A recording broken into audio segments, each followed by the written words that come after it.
United we stand.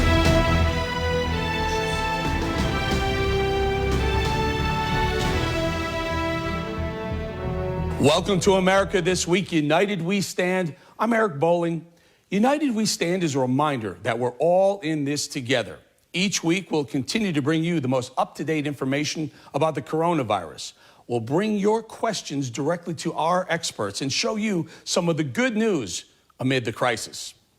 This week, I spoke with one of the nation's most well-known doctors, Dr. Mehmet Oz. I asked him about the country's future in the next few months, specifically about going back out to restaurants and about dating. Here's what he told me. Are we going to be at a point where we're going to be testing people's temperatures as they come into a restaurant, a bar, a ball game, etc.? Well, to answer the first question, because it's easy, I've already turned down meals with older folks, people who I jokingly would say, I don't want to take out 2 or 3 important Americans with one meal by infecting you all, because I'm a doctor. I get exposed to a lot of people. And I think most folks appreciate that. And I'm not saying forever. We're talking about till we get the vaccine, which could be a year from now, maybe less, who knows. And until we get better treatments to help you, if you were to get sick in the meantime, I don't want to risk you. Why would you want to risk you? And you know what? Even if you don't get sick, the thought that 4 days later, when you get a little sniffle, you might have the beginning of COVID-19, it messes up your day. So why take the chance at all when there's a possibility it may emotionally cause a little anxiety for you? With regard to testing for temperature and other ways, there's no reason not to make Americans feel more comfortable by at least checking our temperature. That's not a lot to ask. We're walking through a door. If someone's got a fever, pull them to the side and ask them if they're okay. Yeah, great point. It's just a whole new world. I'm just trying to give us and our viewers a sense of what this new world, the new abnormal, so to speak. Is it going to be safe to date? I think about all these people who may go to a bar. You don't know where these other people have been. Is the dating scene going to be completely dramatically changed going forward? Well, I think dating will be impacted. You may recycle a little bit, go back to people that you've been with because you have a relationship already, and it's not going to be a 5-minute deal where you get infected but nothing else happens because there's no chemistry there. But I don't think it's wise for us to make people feel guilty about wanting to be in loving relationships. We want people to be able to live their lives. If you're, again, low risk and don't have any of the risk factors that tend to land you in hospitals, if you're wrong, you'll be sick for, a couple days, maybe longer. You're not going to be happy about it, but you're not in the hospital on a ventilator, and there's a big difference.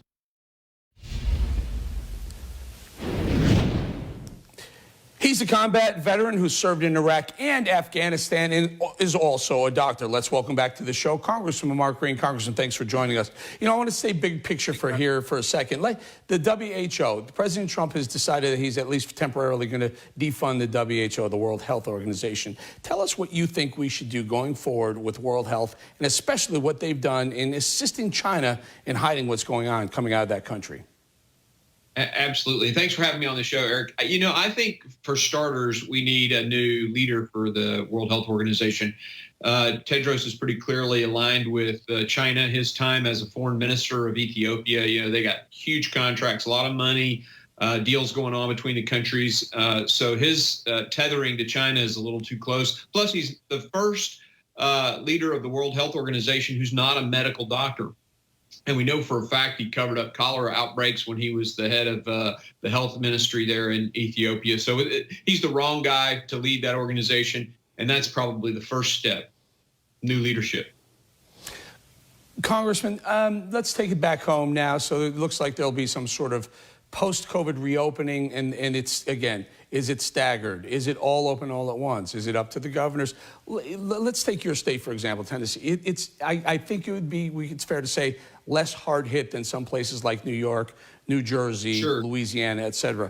What do you recommend? What do you recommend as far as how we should reopen the government? The economy. The economy. Well, the very first thing we've got to do is get non-emergent medical going. I sent a letter to my governor, and he's responded.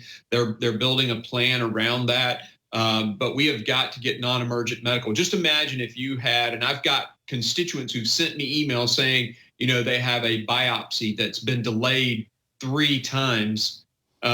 Meanwhile, I'm driving down the road the other day and I see someone coming out of a liquor store. So, if we're going to have a liquor store open, we can have that woman get her breast biopsy done. it needs to happen now. Plus, it's economic activity. You know, the rural hospitals, they have these procedures. They rely on these procedures. I think we could start there. These are trained professionals who know how to use PPE. And at least in Tennessee, we have PPE. So we could start with the non-emergent medical, you know, I think any day now. And then after that, we've got to look at, you know, what the models look like going forward. The models are much better informed now. And so we can use social distancing, use some precautions, but start opening up the businesses. Clearly, some government offices have got to open up because people are going to need to access the assistance that's been provided. So I think that's sort of a template to get us started. Dr. Green, let's do it this way. Dr. Green, now this has become a political football. Open the economy, don't open the economy. The left is, a lot of people on the left are saying, let's wait, let's continue social distancing, sheltering in place. The right saying, time to open the economy. Dr. Green, now put your doctor hat on, your stethoscope. How many people, is there a way to quantify or at least enlighten our audience the amount of risk to people on the backside of this if we don't open the economy and say poverty levels continue to rise? Won't drug abuse and this, won't that kill a lot of Americans also? You mean, I think you're asking me, would opening the economy back up create a risk that's significant enough to cause us not to do it? Maybe if I'm understanding your question correctly, I think with the education that's happened in America, look, just here in Tennessee, they're now predicting about 400 deaths to COVID by August, and that's less than half of what our annual flu deaths are. So we've educated people on social distancing. I think we've got industries out there that are considered essential that are working, grocery stores, the delivery services, and they're figuring out how to do this. So I think the rest of the economy can just follow their lead and we can open back up. Well, let me rephrase what I was trying to, the question I was asking you is, if we wait until June or July, like some people would have us wait, do we not risk, and tell me if I'm wrong here, do we not risk an epidemic of overdoses, of opioids, people out of work? These are things that drive people, being out of work, having less money, the economy slowing down dramatically. These are things that drive people into addictions and unfortunately into overdoses. Am I wrong?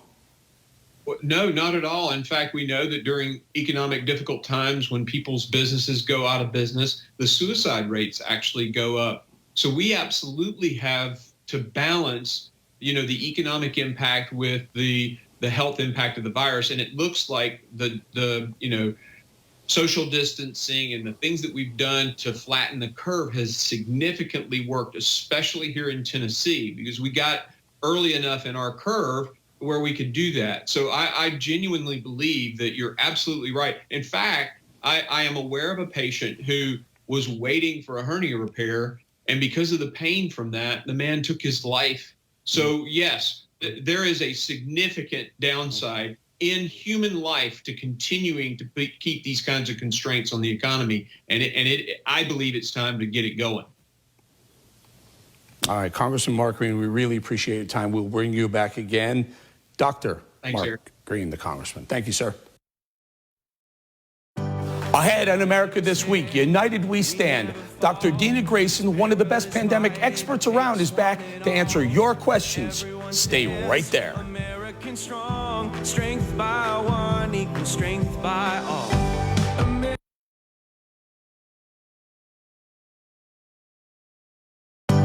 United we stand, we never fall. This perilous fight, it takes one and all. Everyone stands, American strong, strength by one equals strength by all. American values, American pride, your neighbor needs you, each person, each time. We stand, America. United we stand. We stand, America. United we stand.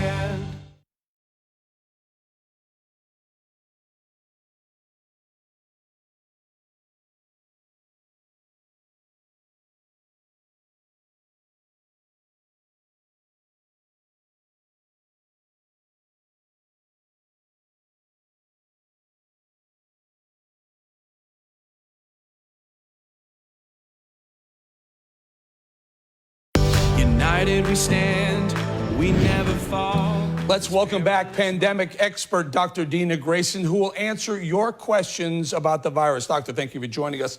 Let's first take a listen to a viewer who called in on our phone line. Listen. Yes, I want to know what good it would do to wear a mask to cover your mouth and nose, but then your eyes are still open. So, doctor, what about that question? Very important question. What about your eyes? What about your ears? Is there a way to contract the coronavirus through those inputs? Well, you can contract the coronavirus certainly through eyes, nose, and mouth. But again, the goal of wearing a mask, as for those of us who are not seeing patients, is not to protect yourself. It's to protect others from you. So that's really the goal here. So when you're wearing a face covering, whether that's cloth, a t-shirt, flannel, you're not really protecting yourself against getting the virus. So the key thing that people need to do is stop touching their face and, of course, wash those hands. All right. Again, I'm not a doctor, but I'm going to beg to differ with you on that one. I've been wearing a face mask on a flight for the better part of almost 2 years now. I just wear the mask, not because I'm trying to protect the guy next to me. I'm trying to protect myself from all the people sneezing on my airplane. Anyway, let's move on. On Twitter, Baldwin asks, how long before we have enough data to really understand this virus? Doctor, what say you? Unfortunately, it's a brand new virus. We're learning new things nearly every day about this virus.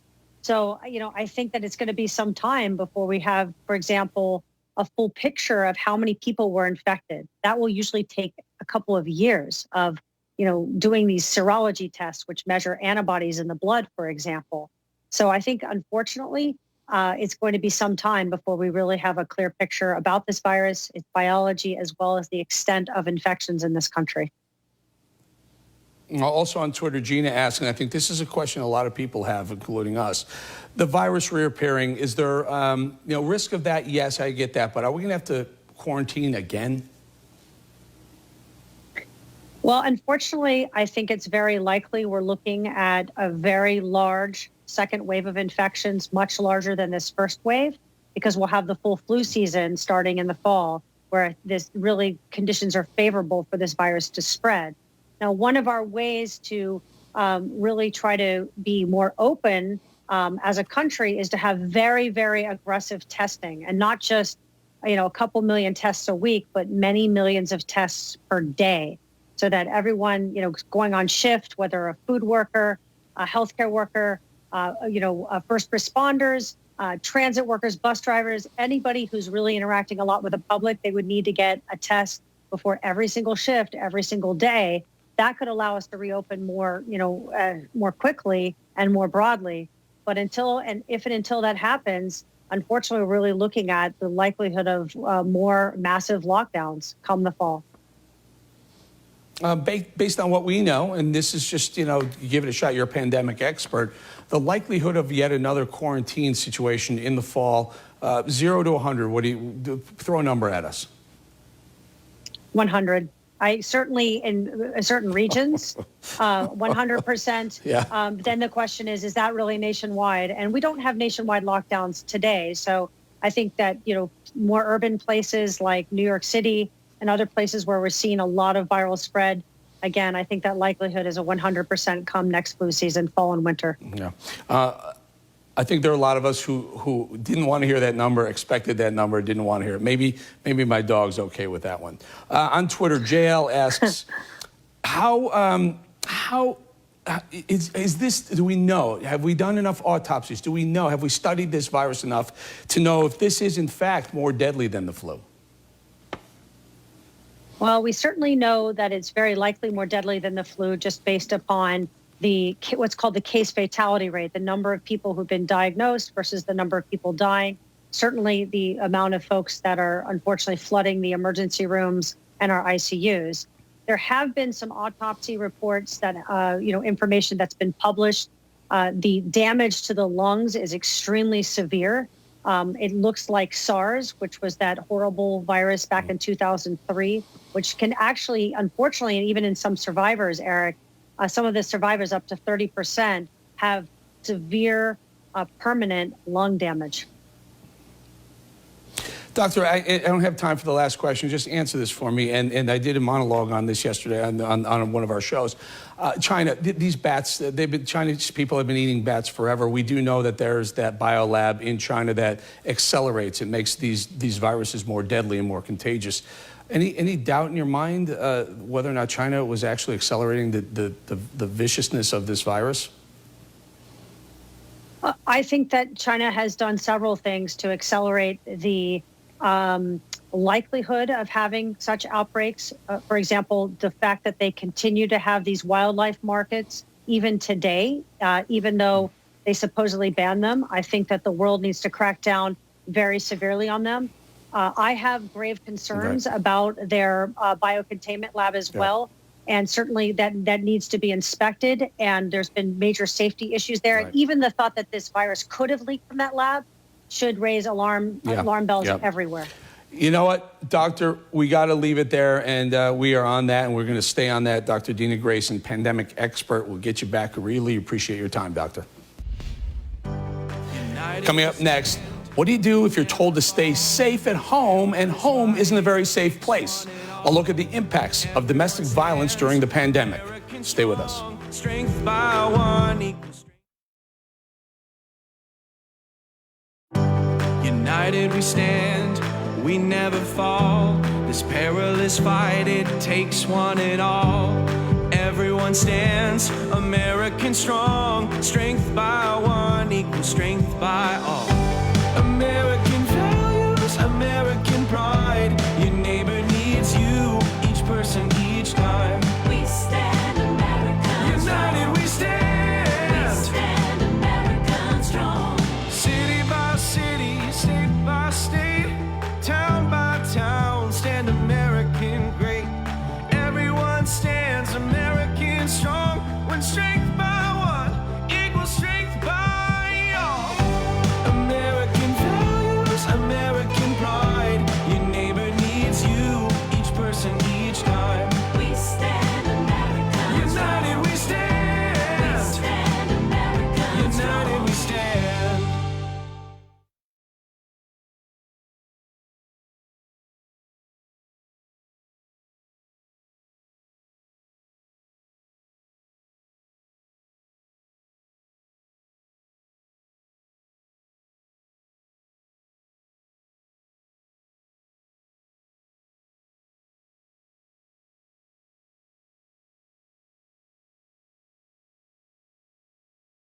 America This Week, America's fastest growing political show, points out how rough and tumble politics shape opinion in every region in our country. We tell American stories, stories that touch our people, determine our politics, focus on the future of America. I'm Eric Bolling. Join me for a fascinating look at America this week.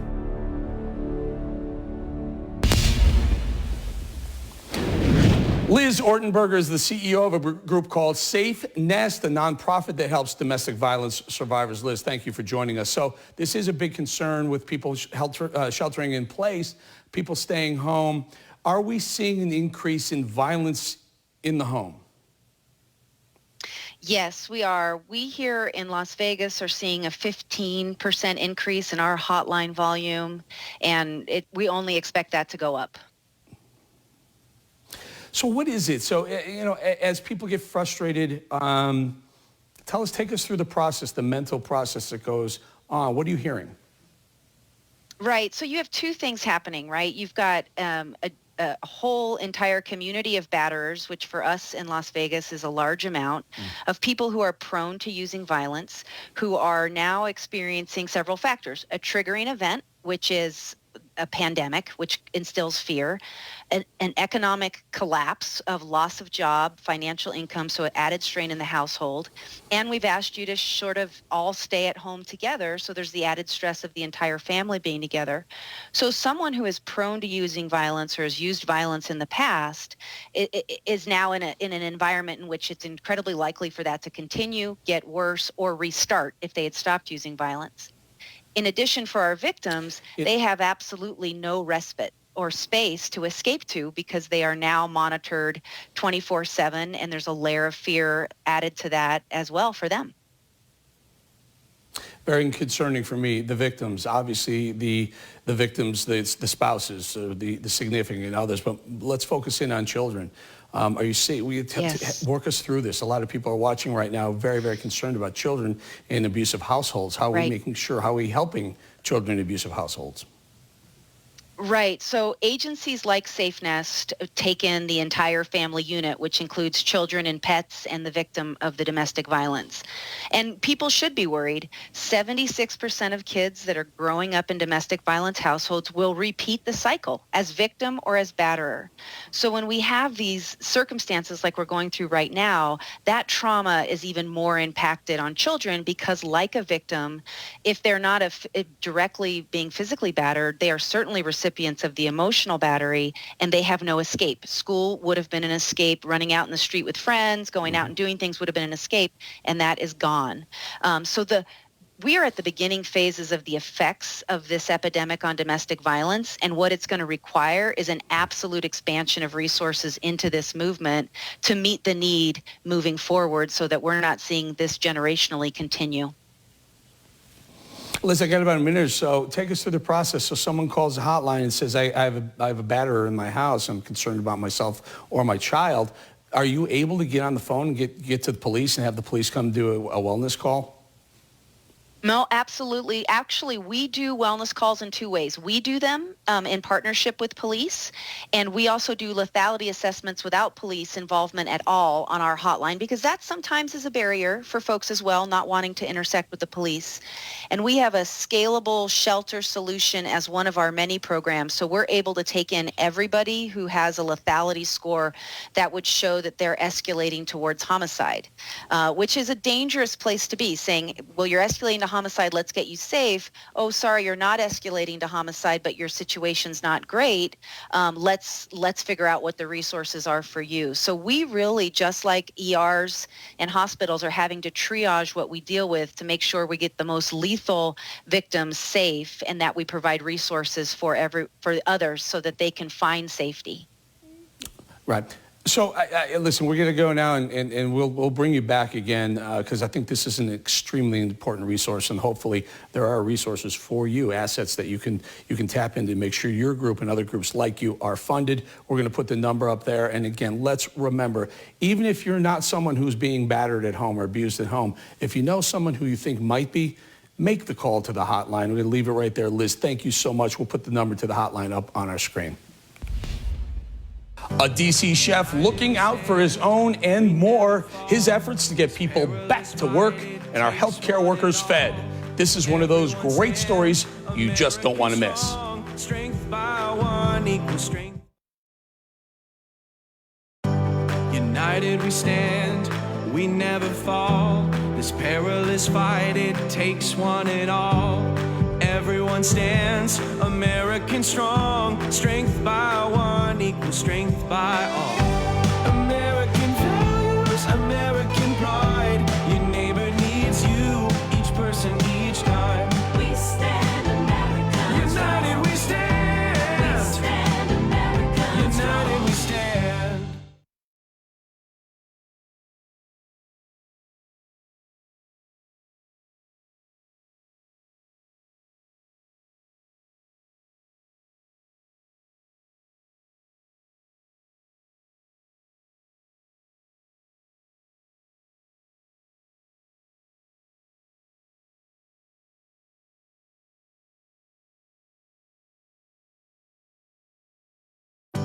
United we stand. Doctors and nurses are on the front lines fighting the coronavirus and saving lives.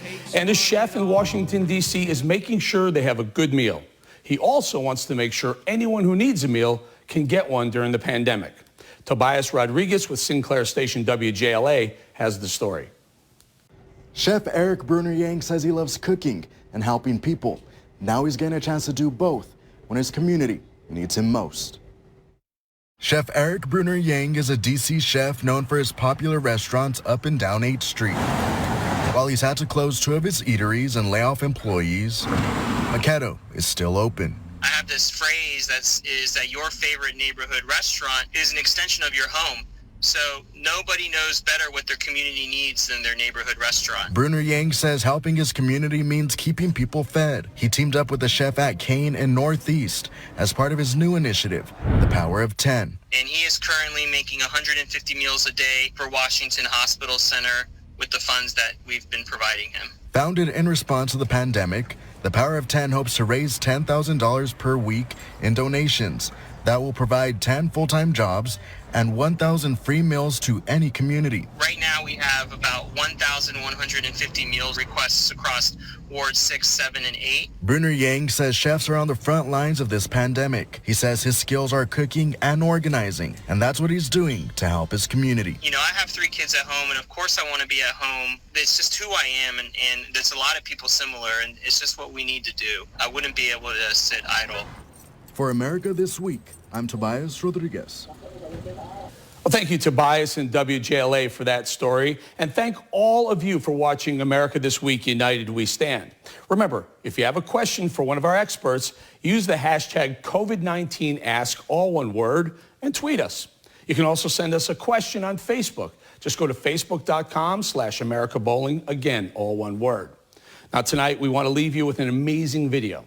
Star of The Office and Jack Ryan, John Krasinski created his own YouTube show called Some Good News.